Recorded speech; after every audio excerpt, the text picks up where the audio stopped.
Hello everyone, आज date है 19 सितंबर 2022 और द हिंदू न्यूज एनालिसिस में आपका स्वागत है। इस वीडियो में हम द हिंदू की इंपॉर्टेंट न्यूज को एग्जाम के पॉइंट ऑफ व्यू से डिस्कस करेंगे। नीचे डिस्क्रिप्शन बॉक्स में Telegram channel Volcano IAS Academy का लिंक दिया हुआ है। आप Telegram channel Volcano IAS Academy के साथ में जुड़ सकते हैं। वहां पर हर exam means UPSC, state PCS and other exams के पॉइंट ऑफ व्यू से काफी इंपॉर्टेंट इन्फॉर्मेशन आप सभी के साथ में शेयर की जाती है। तो चलो स्टार्ट करते हैं। वीडियो को स्टार्ट करेंगे एक ज्योग्राफिकल मैप क्वेश्चन के साथ में। और आज आपका क्वेश्चन ये है कि कोलोराडो रिवर को आपको मैप में व्यू करना है, फिर इससे रिलेटेड हर इंपॉर्टेंट फैक्ट्स को एंड इंफॉर्मेशन को कमेंट बॉक्स में टाइप करना है। कल हमने आपसे क्वेश्चन पूछा था कूनो नेशनल पार्क को लेकर के। तो कूनो नेशनल पार्क को अगर हम मैप में व्यू करें, इंडिया के मध्य प्रदेश स्टेट में लोकेटेड है Kuno national park. Present time में न्यूज़ में बना हुआ है क्योंकि जो चीता जिसको 1952 में इंडिया में एक्सटिंक्ट डिक्लेयर कर दिया गया था, उसको दोबारा से री इंट्रोडक्शन प्रोग्राम के तहत कूनो नेशनल पार्क में री इंट्रोड्यूस किया गया है। चीता का यहाँ पर ट्रांसकॉन्टिनेंटल रिलोकेशन किया गया है। आप सभी को पता होगा कि हमारे यहाँ पर जो चीता पाया जाता है वो एशियाटिक चीता था, लेकिन उसकी जो पॉपुलेशन है, उसकी जो लास्ट संख्या है वो 1947 में ख़त्म हो गई। 1952 में हमारी गवर्नमेंट ने उसको एक्सटिंक्ट डिक्लेयर कर दिया और उसके बाद में 2009 से ही हमने अपना प्रोसीजर स्टार्ट किया कि इंडिया में दोबारा से चीता को रीइंट्रोड्यूस किया जाए। काफ़ी हर्डल्स के बाद में अब जाकर के हमारा ये ड्रीम जो है वो कंप्लीट हो पाया है। और नामीबिया जो कंट्री है अफ्रीका कॉन्टिनेंट में, वहाँ से हमने चीता को दोबारा से, अफ्रीकन चीता को इंडिया में दोबारा से रीइंट्रोड्यूस किया है। तो ये बेसिक फैक्ट्स हैं कूनो नेशनल पार्क और चीता रीइंट्रोडक्शन प्रोग्राम को लेकर के। द हिंदू को डिस्कस करने से पहले हम मेंटोरशिप प्रोग्राम के बारे में डिस्कस कर लेते हैं। 2023 में अगर आप यूपीएससी का एग्जाम दे रहे हैं तो ये मेंटोरशिप प्रोग्राम आपके लिए बेनिफिशियल है। इसमें हमारे मेंटोर्स आपको डेली बेसिस पर आपके सिलेबस को इस तरीके से डिवाइड करते हैं कि प्रीलिम्स 2023 से पहले आपका सिलेबस भी कंप्लीट होगा और आप अपना रिवीजन भी कंप्लीट कर पाएंगी। तो आप हमारे मेंटोरशिप प्रोग्राम के साथ में जुड़ सकते हैं। आप हमारी वेबसाइट पर विजिट कर सकते हैं और जो भी इसके बेसिक फीचर्स हैं उनको व्यू करके अगर आपको लगता है कि मेंटोरशिप प्रोग्राम आपके लिए बेनिफिशियल रहेगा तो आप इसको ज्वाइन कर सकते हैं। द हिंदू को अगर हम डिस्कस करें तो फर्स्ट इंपॉर्टेंट न्यूज़ है फ्रंट पेज पर लंपी स्किन डिजीज को लेकर के। देखो, आप सभी को पता है कि प्रेजेंट टाइम में हमारे इंडिया में जो कैटल हैं वो काफ़ी ज़्यादा इफेक्टेड हो रहे हैं लंपी स्किन डिजीज को लेकर के। तो इसको लेकर के एक बेसिक रिसर्च किया गया है, क्योंकि इससे पहले 2019 में भी एशिया पैसिफिक वाला जो रीजन है उसमें लंपी स्किन डिजीज का आउटब्रेक देखने को मिला था। तो अभी इसमें जो रिसर्च किया गया तो इसमें पाया गया कि पहले जिस तरीके से इफेक्टनेस थी या फिर लंपी स्किन डिजीज का जो स्प्रेड हुआ था 2019 में, उसका अगर हम कंपैरिजन करें प्रेजेंट टाइम से तो दोनों में काफ़ी डिफरेंस देखने को मिला है। तो क्वेश्चन ये उठता है कि जिस वैक्सीन को अभी फॉलो किया जा रहा है एक तरीके से प्रिवेंशन के लिए, क्या फिर वो प्रेजेंट टाइम के लंपी स्किन डिजीज का जो वर्जन है उसके ऊपर अपनी एफिकेसी शो करेगा या नहीं करेगा। लंपी स्किन डिजीज को लेकर के कुछ बेसिक फैक्ट्स अगर हम डिस्कस करें तो देखो, लंपी स्किन डिजीज जो है इसको सबसे पहले 1929 में जाम्बिया जो है वहाँ पर इसको व्यू किया गया था, सीन किया गया था। एशिया पैसिफिक वाले रीजन में अगर हम देखें तो 2019 में सबसे पहले इसका आउटब्रेक देखने को मिला था। सबसे इम्पोर्टेंट बात यह है कि लंपी स्किन डिजीज जो है वो एक जूनोटिक डिजीज नहीं है। जूनोटिक डिजीज नहीं है। जूनोटिक डिजीज क्या होती है? जिसमें एनिमल टू ह्यूमन जो है वो ट्रांसफर देखने को मिलता है। मतलब लंपी स्किन डिजीज में एनिमल टू ह्यूमन ट्रांसफर देखने को नहीं मिलता है। इसको लेकर के कोई स्पेशल ट्रीटमेंट नहीं है इस डिजीज को लेकर के, सिर्फ वैक्सीन के थ्रू ही इसका प्रिवेंशन किया जा सकता है। और ये ज़्यादातर स्प्रेड कैसे होता है कि एनिमल जो भी इफेक्टेड है उसके डायरेक्ट कॉन्टैक्ट्स की वजह से इसका जो स्प्रेड है वो देखने को मिलता है। नेक्स्ट इंपॉर्टेंट न्यूज़ है, यहाँ पर NIA नेशनल इन्वेस्टिगेशन एजेंसी ने तेलंगाना और आंध्र प्रदेश जो स्टेट है वहाँ पर 38 लोकेशन के ऊपर कुछ सर्च जो है वो कंडक्ट करवाए हैं, क्योंकि ये माना जा रहा था कि पॉपुलर फ्रंट ऑफ इंडिया के कुछ सस्पेक्टेड एक्टिविस्ट जो हैं वो इंडिया में एक्टिव हैं और एक तरीके से जो हमारी पॉपुलेशन है उसको अपनी तरफ अट्रैक्ट करने के लिए अपना कोशिश कर रहे हैं। ये जो पॉपुलर फ्रंट ऑफ इंडिया है इसके ऊपर कुछ इस तरीके के एलिगेशन है कि यहाँ पर कुछ ट्रेनिंग के बहाने जो है वो लोगों को अलग तरीके से इन्फ्लुएंस, रिलीजन के बेसिस पर इन्फ्लुएंस करने की कोशिश करता है। एनआईए से रिलेटेड बेसिक फैक्ट्स अगर हम देखें तो हमारे इंडिया में 26/11 एक अटैक हुआ, जिसको यहाँ देखिए 2008 में मुंबई में ये अटैक होता है, 26/11 के नाम से इसको जानते हैं। ये जो टेररिस्ट अटैक हुआ उसके बाद में हमारी जो सेंट्रल गवर्नमेंट है उन्होंने एनआईए का फाउंडेशन रखा कि इस तरीके की एक एजेंसी होनी चाहिए जो central counter terrorism law enforcement agency का रोल प्ले कर सकी, और इसी के बेसिस पर एनआईए जो है वो एस्टेब्लिशमेंट में आया। प्रेजेंट टाइम में बहुत सारे ऐसे स्पेसिफिक केसेस होते हैं जिन सभी को सॉल्व करने के लिए एनआईए, नेशनल इन्वेस्टिगेशन एजेंसी जो है काम करती है। आपका क्वेश्चन ये है, आपको ये बताना है कि एनआईए जो है वो कौन सी मिनिस्ट्री के अंडर आती है। नेक्स्ट इंपॉर्टेंट आर्टिकल है यहाँ पर डायरेक्ट टैक्स को लेकर के न्यूज़ आई है और इसमें बताया गया है कि अगर हम डिस्कशन करें तो फाइनेंस मिनिस्ट्री ने बोला है कि हमारे इंडिया में कोविड के बाद में जो इकोनॉमिक काफ़ी ज़्यादा स्लोनेस देखने को मिली थी, उसमें दोबारा से इकोनॉमी लेवल पर काफ़ी ज़्यादा एक तरीके से अपग्रेडेशन या फिर हम देखें तो रिवाइवल स्टेज पर हमारी इकोनॉमी जो है वो आ रही है। और इसके क्लियर सिग्नल देखने को ये मिल रहे हैं कि हमारे इंडिया में जो नेट डायरेक्ट टैक्स का जो कलेक्शन होता है वो 7 लाख करोड़ को भी क्रॉस कर गया है, मतलब 23.3% का राइज इसमें देखने को मिला है। तो ये काफ़ी अच्छी बात है। टैक्स का कलेक्शन इंक्रीज होगा, मतलब लोगों की जो इनकम है वो इंक्रीज हो रही है, और जब टैक्स कलेक्शन इंक्रीज होगा तो कंट्री की जो कंडीशन है उसमें काफ़ी ज़्यादा हेल्प मिलेगी। अब अगर हम बात करें कि डायरेक्ट टैक्स होता क्या है और गवर्नमेंट ने कौन कौन से इनिशिएटिव लॉन्च किए हैं कि डायरेक्ट टैक्स को इंक्रीज किया जा सके।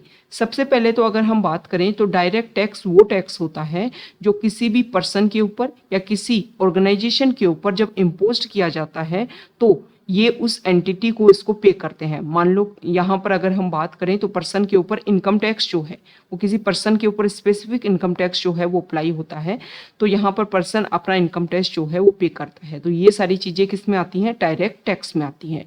डायरेक्ट टैक्स में इनकम टैक्स आ गया, रियल प्रॉपर्टी टैक्स आ गया, पर्सनल प्रॉपर्टी टैक्स आ गया, टैक्स ऑन एसेट्स आ गया, ये सारे डायरेक्ट टैक्स में आ गई।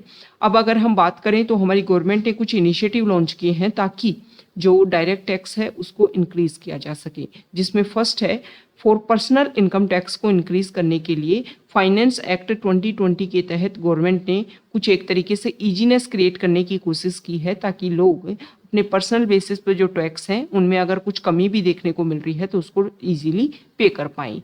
नेक्स्ट, गवर्नमेंट ने विवाद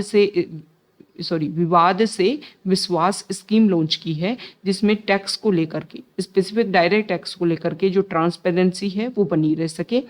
थर्ड है transparent taxation honouring the honest platform. इस तरीके का प्लेटफॉर्म लॉन्च किया है ताकि टैक्स को लेकर के कोई भी इशू जो है उसको इजीली बेसिस पर और ट्रांसपेरेंसी के बेसिस पर उसको सॉल्व किया जा सके। तो ये गवर्नमेंट के इनिशिएटिव ताकि जो टैक्स है ना सिर्फ गवर्नमेंट डायरेक्ट टैक्स बल्कि इनडायरेक्ट टैक्स को भी इंक्रीज करने की अपनी तरफ से कोशिश करती है ताकि इस तरीके से जो हमारी इकोनॉमी है उसको एक बूस्टअप देखने को मिल सके। नेक्स्ट इंपॉर्टेंट आर्टिकल है, आप सभी को पता है कि नॉर्थ ईस्ट वाले रीजन जो है इंडिया का, वहाँ पर काफ़ी ज़्यादा इशू है। वहाँ पर हर एरिया में बहुत सारे ऐसे एथनिक ग्रुप हैं जो अपनी इंडिपेंडेंस के लिए रेगुलर वहाँ पर प्रोटेस्ट देखने को मिलते हैं।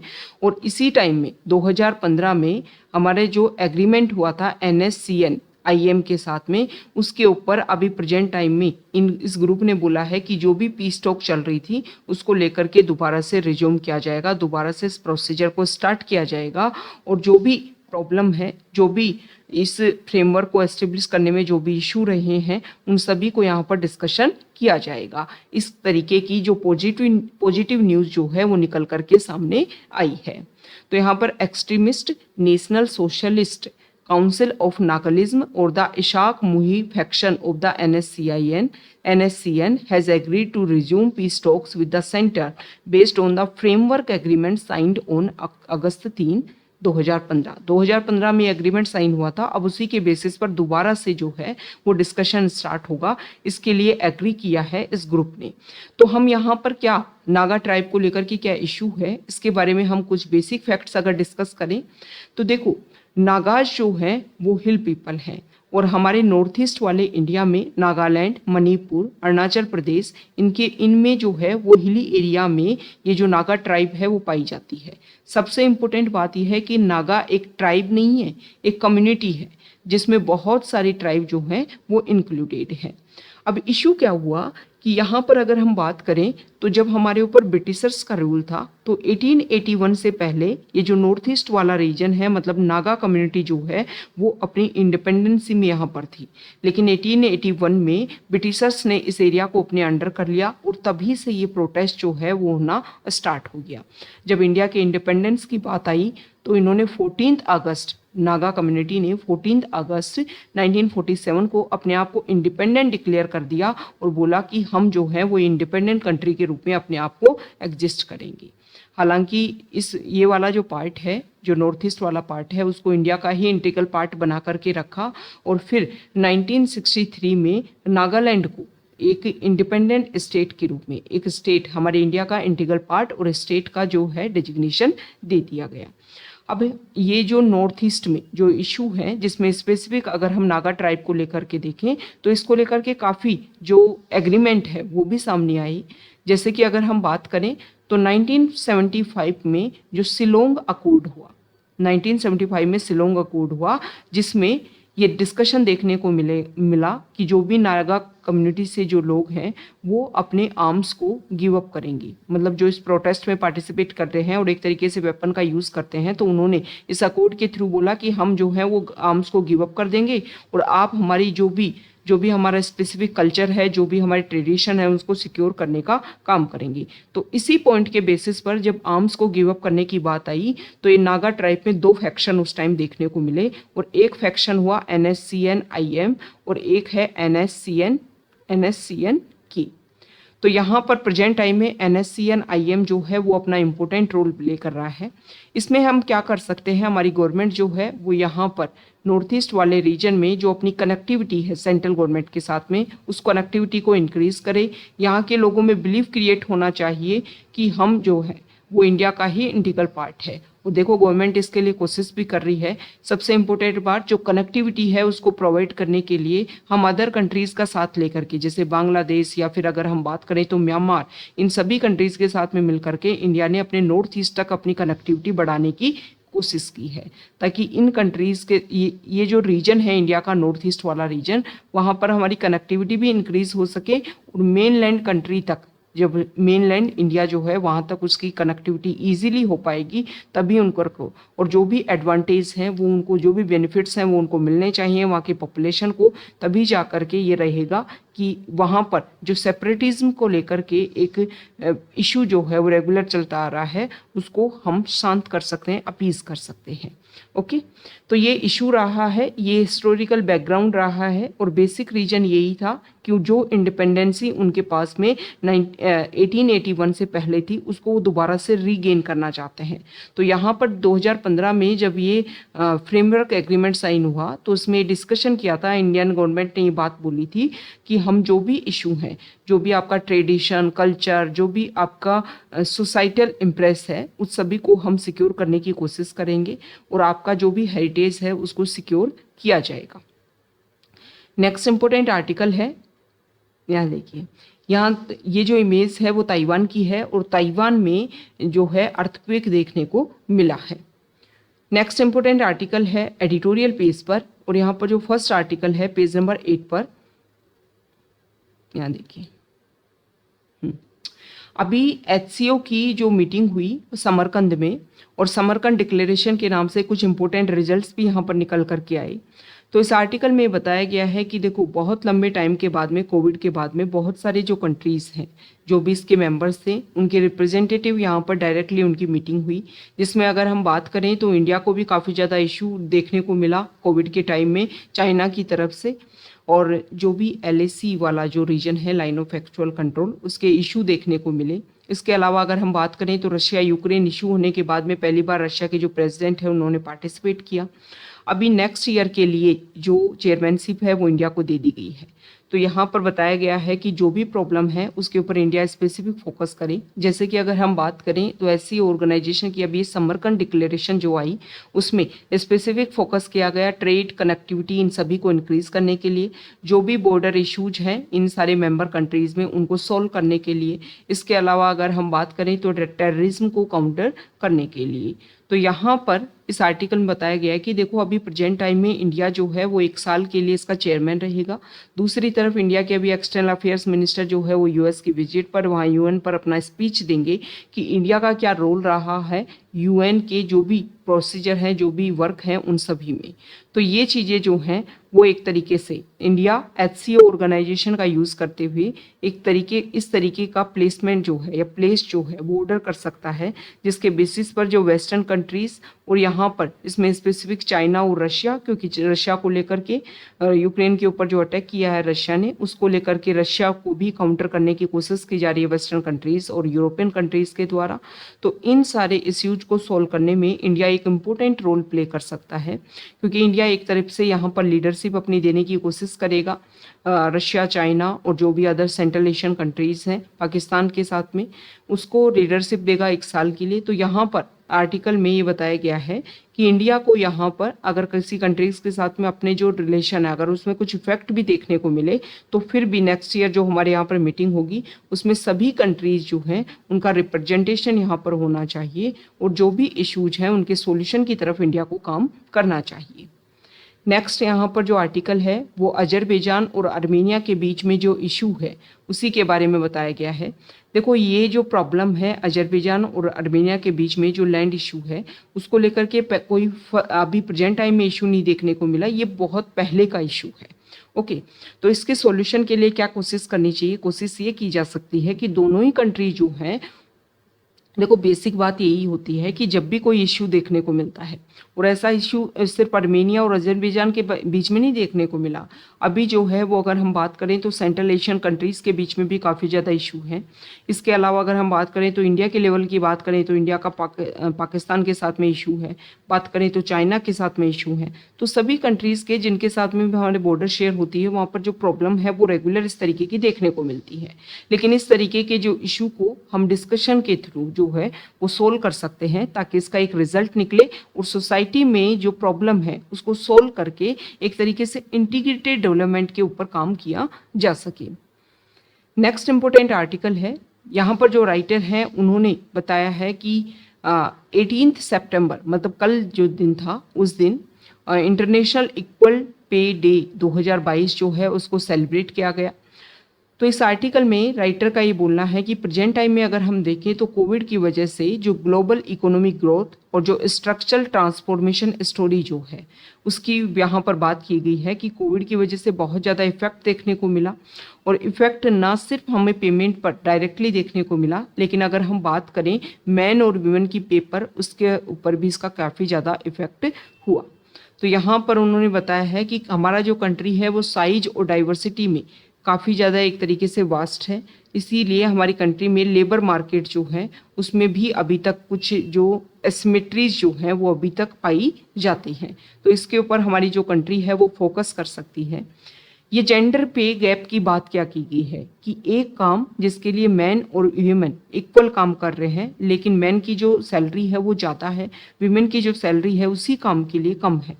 तो ये जो इशू है इसको हमें सॉल्व किया जाना चाहिए, क्योंकि प्रेजेंट टाइम में अगर हम देखें तो विमेन का जो रोल है वो पार्टिसिपेशन काफ़ी ज़्यादा इंक्रीज़ हुआ है इकोनॉमिक ग्रोथ में, और इसको अगर हमें और ज़्यादा इंक्रीज़ करना है तो ये जो पे गैप है वो ख़त्म होना चाहिए। इस आर्टिकल में इसी के ऊपर उन्होंने फोकस किया है। बहुत सारी रिपोर्ट्स की यहाँ पर बात की गई है कि International Labour Organization global wage report 2020-21 उन्होंने बताया है which suggest the crisis inflicted massive downward pressure on wages and disproportionately affected women total wages compared to man. तो यहाँ पर इस रिपोर्ट में बोला गया है कि इस कोविड पेंडेमिक की वजह से जो पे गैप है वो भी इंक्रीज हुआ, और जब रिजल्ट आया कि जॉब से निकालने की बात है तो इसकी वजह से सबसे ज़्यादा इफेक्ट जो है वो वीमेन देखने को मिली।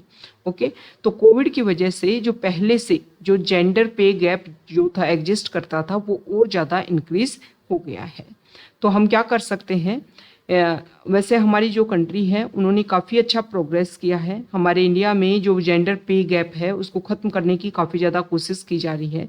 यहाँ पर ये बताया जा रहा है कि 1993 1994 में अगर हम बात करें तो इंडियन वीमेन जो है वो अगर एक मेल काउंटर पार्ट से कंपेरिजन करें तो उससे 48% लेस जो है, less compare to their male counter parts, मतलब इतना जो मनी है वो कमाते थे। धीरे धीरे इस गैप को फिल करने की कोशिश की गई और अभी भी 2018-19 में अगर हम देखें तो मैन और वीमेन की जो जॉब है सेम काम के लिए उसमें 28% तक का डिक्लाइन देखने को मिला है। मतलब जो गैप है उसको कम करने की कोशिश की जा रही है। नेशनल सैंपल सर्वे ऑफिस ने अपने ये रिपोर्ट रखी है। इसमें बताया गया कि पेंडेमिक से पहले जो है वो इशू काफ़ी ज़्यादा कम हुए थे, लेकिन पेंडेमिक के बाद में ये जो इशू है वो काफ़ी ज़्यादा इंक्रीज हो गई हैं। मतलब 7% 2018-19 में हमने देखा ना कि 28% तक डिक्लाइन हो गया है ये जो भी पे गैप था। लेकिन दोबारा से अगर हम बात करें तो 2020-21 में पीरियोडिक लेबर फोर्स सर्वे की जो डाटा आए उसमें बताया गया है कि 7% तक दोबारा इंक्रीज हो गया है। ओके, तो डिस्क्रिमिनेशन जो है वो एक फैक्ट है, ना सिर्फ इंडिया में, अदर कंट्रीज में भी इसके इशू जो हैं वो देखने को मिले हैं। ILO इंटरनेशनल लेबर ऑर्गेनाइजेशन ने इस बात को लेकर के बोला है कि हमें जो भी वीमेन के खिलाफ में जो भी डिस्क्रिमिनेशन है चाहे वो किसी भी फॉर्म में है उन सभी को हमें एलिमिनेट करना होगा और हमें जेंडर इक्वलिटी और जो भी इशू हैं उन सभी को, मतलब जेंडर इक्वलिटी अगर हमें लाना है तो गर्ल्स और वीमेन के खिलाफ में जो डिस्क्रिमिनेशन है, जो वनरेबिलिटीज़ हैं, उन सभी को ख़त्म करना होगा, एड्रेस करना होगा, तभी जाकर के जेंडर इक्वलिटी लाई जा सकेगी। अब हमारे इंडिया में क्या क्या स्टेप आज तक लिए गए हैं तो इसमें यहाँ पर बताया गया है कि 1948 में हमारी जो कंट्री है उन्होंने मिनिमम वेजेज एक्ट लेकर के आए थे हम। उसके बाद में इक्वल रेम्यूनरेशन एक्ट 1976 लेकर के आए थे। 2019 में इंडिया जो है वो comprehensive reforms in both the legislation and enacted of code on wages, Mahatma Gandhi national rural employment guarantee act 2005 में, ताकि रूरल में जो भी वीमेन है उनको इक्वल पार्टिसिपेशन देखने को मिले और वहाँ पर जो पे है वो इक्वल उनको पे किया जा सके। 2017 में गवर्नमेंट ने मैटरनिटी बेनिफिट एक्ट 1961 जो है उसको अमेंड किया और जो मैटरनिटी लिव है विद पे प्रोटेक्शन वो 12 वीक्स टू 26 वीक्स कर दिया, ताकि ज़्यादातर क्या होता था कि प्रेगनेंसी या मदरहुड की वजह से जो पे गैप है वो इंक्रीज होता था और इसी प्रॉब्लम को सॉल्यूशन देते हुए कि उनका जो पे है वो भी सिक्योर रहेगा और इस छुट्टी में वो अपनी जो है वो अपनी ड्यूटीज़ को भी कंप्लीट कर पाएंगी ताकि जो इशू है उसको सॉल्व किया जा सके। तो यहाँ पर ये बताया गया है कि जो भी प्रेजेंट टाइम में जो भी प्रोग्रेस है उसको कंप्लीट करने में हमें 70 साल से ज़्यादा लग गई। ओके, तो हमें क्या करना होगा कि ये जो भी गैप है इसको फिल करना होगा ताकि United Nation sustainable development group का जो टारगेट 8 जो है achieving full and productive employment and decent work for all women and man including for young people and person with disabilities and equal pay for work of equal value by 2030, इसको हम achieve कर पाएंगे। Okay, next important article है page number 9 पर और यहाँ पर prison की जो कंडीशन है उसके बारे में बता रखा है। राइटर ने ये बताया है कि जेल में लोगों को इसलिए डाला जाता है कि जो भी उन्होंने गलत काम किए हैं उसको लेकर के उनको रियलिटी फेस करना पड़े, साथ में जो है उनमें सुधार जो है वो इम्प्रूवमेंट जो है वो देखने को मिल सके। लेकिन अभी प्रेजेंट टाइम में देखने को मिला है कि 9180 हमारे इंडिया में जो प्रिजनर हैं उनमें मेंटल इलनेस देखने को मिली है। 150 लोग जो हैं उन्होंने सुसाइड कर लिया है, सुसाइड के थ्रू उनकी डेथ हो गई है। 5 प्रिजनर ऐसे देखने को मिले हैं जिनको सिर्जोफ्रेनिया डिजीज देखने को मिली है या एपिलेप्सी डिजीज जो है उनकी वजह से उनकी डेथ हो गई है। तो यहाँ पर राइटर ने बताया है कि ये नंबर आपको देखने में बहुत कम मिलेंगे, लेकिन अगर हम देखें तो इसके बेसिस पर काफ़ी ज़्यादा इशू हैं। क्या ऐसे रीजन है कि प्रिजन में जाने के बाद में इस तरीके के जो इशू हैं वो बढ़ जाते हैं? तो राइटर का बोलना ये है कि अगर हम देखें तो हमारे इंडिया की जो प्रिजन है उनमें मैक्सिमम अंडर ट्रायल जो पर्सन है, मतलब जिनको अभी कोर्ट में उनकी सुनवाई चल रही है और उनको पनिशमेंट नहीं मिली है, जिसमें हो सकता है कि बहुत सारे लोग जो हैं वो गलत तरीके से उनको फंसाया गया हो। तो ये एक बेसिक रीजन है। दूसरा, हमारे यहाँ पर प्रिजन जो है वो ओवर क्राउडेड है। जितनी स्ट्रेंथ है प्रिजन की उससे ज़्यादा उसमें जो है वो आपको क्राउड देखने को मिल रही है। इसी का बेसिक रीजन ये देखने को मिला कि कोविड के टाइम में बहुत सारे लोगों को रिलीज किया गया ताकि जो ओवर स्ट्रेंथ है उसको खत्म किया जा सके और कोविड को एक तरीके से काउंटर किया जा सके। तो हमें प्रिजन जो है उसको एक सुधार गृह की तरह जो है वो इम्प्लीमेंट करना है, ताकि वहाँ पर वो सारी बेसिक चीज़ें होनी चाहिए ताकि पर्सन को रियलाइज हो और वो अपना जो भी क्राइम उन्होंने किया है उसको सुधार करके वो बाहर से दोबारा से सोसाइटी में भी आए तो उनके ऊपर उनसे जो इशू है वो काफ़ी कम हो सके। तो इसी को लेकर के हमें क्या करना है, ये जो भी इशू है इनको सॉल्व करने के लिए जो भी मैनेजमेंट जो भी अथॉरिटीज़ जो हैं उनको रेगुलेट करना होगा, जो भी प्रॉब्लम है उनके ऊपर फेस करना होगा, जो भी इसके बेसिक प्रोविजन है उनके ऊपर फोकस करना होगा ताकि इस तरीके की जो इशू है वो प्रिजन में देखने को ना मिले। नेक्स्ट इंपॉर्टेंट आर्टिकल है पेज नंबर 10 पर, और यहाँ पर हमारी जो गवर्नमेंट है उन्होंने ब्रोकन राइस का एक्सपोर्ट जो है उसको बैन कर दिया है। अब इस आर्टिकल में बताया गया है कि इसकी वजह से रशिया यूक्रेन इशू होने की वजह से बहुत सारी जो प्रॉब्लम्स हैं वो देखने को फेल करनी पड़ रही हैं। तो बहुत सारी कंट्री जो हैं उस पर इसका इशू जो है वो इफेक्ट जो है वो देखने को मिलेगा।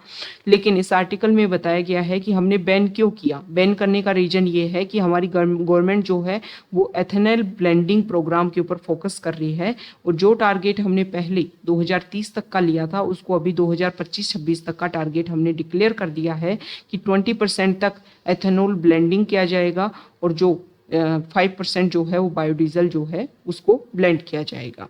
तो इसमें बताया गया है कि उसके प्रोडक्शन के लिए हमें इन सारी क्रॉप की ज़रूरत है और इसी के बेसिस पर ये जो बैन है वो किया गया है। इसका रिजल्ट जो है वो अदर कंट्रीज़ को काफ़ी ज़्यादा प्रॉब्लमेटिक इशू जो है वो फेस करने पड़ेंगे। नेक्स्ट इंपॉर्टेंट आर्टिकल है, अभी हमने देखा कि शेड्यूल्ड ट्राइब जो है उसकी लिस्ट में कुछ ट्राइब का इंक्लूजन देखने को मिला। तो इस आर्टिकल में बताया गया है कि एससी और एसटी की जो लिस्ट है उसको किस तरीके से आप अमेंड कर सकते हो। तो सबसे पहले तो उन ट्राइब के हम नेम देख लेते हैं। हिमाचल प्रदेश से हट्टी ट्राइब, नारी कोरावन और कुरी विकरन तमिलनाडु की ट्राइब है, और भिंजिया कम्युनिटी छत्तीसगढ़ से, गोंड कम्युनिटी उत्तर प्रदेश के कुछ सर्टेन डिस्ट्रिक्ट से। यहाँ पर हमें देखने को मिला कि कुछ ट्राइब जो है वो पहले से ही एसटी में थी, लेकिन उसी ट्राइब के कुछ अदर एरियाज़ में जो कुछ नाम में कुछ डिफरेंस के बेसिस पर जो लोग थे वो इस लिस्ट में नहीं थे, अब उनको भी इंक्लूड कर दिया गया है। हम यहाँ पर देखेंगे कि किस तरीके से किसी कम्युनिटी को ऐड किया जाता है या फिर रिमूव किया जा सकता है। तो प्रोसेस जो है वो स्टार्ट होता है किसी भी स्टेट लेवल पर या यूटी, जहाँ पर कोई कम्युनिटी है और उसको इंसर्ट करवाना है। तो जो कंसर्न्ड गवर्नमेंट है या फिर जो एडमिनिस्ट्रेशन है वो किसी भी एससी और एसटी की लिस्ट से पर्टिकुलर कम्युनिटी के एडिशन और एक्सक्लूजन को लेकर के प्रोसीजर स्टार्ट करती है। फाइनल डिसीजन जो है वो प्रेसिडेंट ऑफिस के ऊपर रेस्ट करता है और वो एक नोटिफिकेशन के थ्रू अपनी जो पावर है उनमें आर्टिकल 341 और 342 के तहत जो है वो इसमें इन लिस्ट में चेंजेस करते हैं। इंक्लूजन और एक्सक्लूजन की अगर हम बात करें तो शेड्यूल कास्ट में और शेड्यूल ट्राइब में वो लास्ट में प्रेसिडेंट की असेंट के साथ में ही क्लैरिफिकेशन इसमें देखने को मिलता है। और एक बिल जो है वो अमेंड करने की कोशिश करता है हमारी कॉन्स्टिट्यूशन के ऑर्डर 1950 और कॉन्स्टिट्यूशन ऑर्डर 1950, मतलब शेड्यूल्ड कास्ट और शेड्यूल्ड ट्राइब को लेकर के जो ऑर्डर है उनको अमेंड किया जाता है और तब जाकर के उसमें क्या है इंक्लूजन और एक्सक्लूजन किया जाता है किसी भी ट्राइब का। इसमें बोला गया है कि लोकसभा और राज्यसभा के द्वारा इस तरीके का बिल जब पास किया जाता है उसी के बाद में प्रेसिडेंट जो है वो इस पर अपना अप्रूवल देते हैं। एक स्टेट गवर्नमेंट जो है वो सबसे पहले रिकमेंडेशन देती है। रिकमेंडेशन जब दी जाती है तो उसके बाद में एससी और एसटी को किसी भी लिस्ट में आपको इंक्लूजन करवाना है तो उसको लेकर के सबसे पहले आपको दी जाएगी इंक्लूजन जो है वो दी जाएगी। इंक्लूजन देने के बाद में जो जिस भी कम्युनिटी को लेकर के जो स्टेट है या फिर यूटी है वो अपना जो भी प्रपोजल है उसको सेंट्रल लेवल पर भेजते हैं। सेंट्रल लेवल पर union ministry of tribal affairs जो है वो कंसर्न्ड स्टेट गवर्नमेंट से जो भी उनको प्रपोजल मिलता है उसको व्यू करते हैं। फिर मिनिस्ट्री ऑफ ट्राइबल अफेयर्स जो है वो जो भी इसमें प्रपोजल में जो भी एग्जामिनिंग उसको करते हैं उसके बाद में इसको रजिस्ट्रार जनरल ऑफ इंडिया के पास में भेजते हैं। रजिस्ट्रार जनरल ऑफ इंडिया अगर इसके ऊपर अपना अप्रूवल भेज देते हैं तो उसके बाद में इसको National Commission for Scheduled Caste और National Commission for Scheduled Tribe के पास में भेजा जाता है। दोबारा से फिर इसको यहाँ से ये जो कमीशन है वो वापस से इसको यूनियन गवर्नमेंट के पास में भेजते हैं, फिर इंटर मिनिस्ट्रियल डेलिब्रेशन होता है, फिर लास्ट में कैबिनेट जो है इस पर अपना फाइनल अप्रूवल देता है, फिर इसमें इस लिस्ट को लेकर के कैबिनेट जो है वो एक बिल पास करवाया जाता है, इंट्रोड्यूस करवाया जाता है पार्लियामेंट में ट्राइबल अफेयर्स मिनिस्टर के द्वारा, और फिर एक्सक्लूजन और इंक्लूजन अगर किया जाए तो उसके ऊपर फोकस किया जाता है, उससे पास होकर के जो प्रेसिडेंट के पास आता है तो प्रेसिडेंट फिर इस पर अप्रूवल देता है और ये जो प्रोसीजर है वो कंप्लीट होता है। ओके, नेक्स्ट इंपॉर्टेंट आर्टिकल है पेज नंबर 12 पर, और यहाँ पर जो आर्टिकल है इसमें बताया गया है कि देखो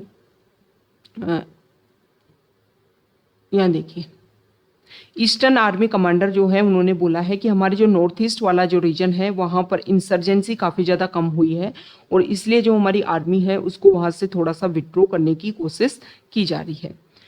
next important article page number 14 पर, और यहाँ पर आपको पेज नंबर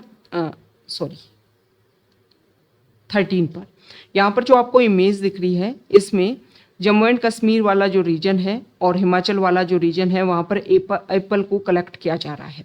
तो इस आर्टिकल में ये बोला गया है इस इमेज में कि हमारे इंडिया में एप्पल के जो प्राइस हैं वो काफ़ी ज़्यादा डिक्रीज़ हो रहे हैं मार्केट में। इसका बेसिक रीजन ये है कि अदर कंट्री जैसे टर्की और ईरान से जो एप्पल हैं वो इंडिया में आ रहे हैं, जिसकी वजह से हमारे जो लोकल लेवल के जो फार्मर्स हैं उसके ऊपर इनका इफेक्ट देखने को मिला है। पहले भी इसको लेकर के प्रोटेस्ट किया गया था कि हमारे जो भी राइट्स हैं, जो हमारे जो भी इश्यूज हैं उनको सिक्योर किया जा सके।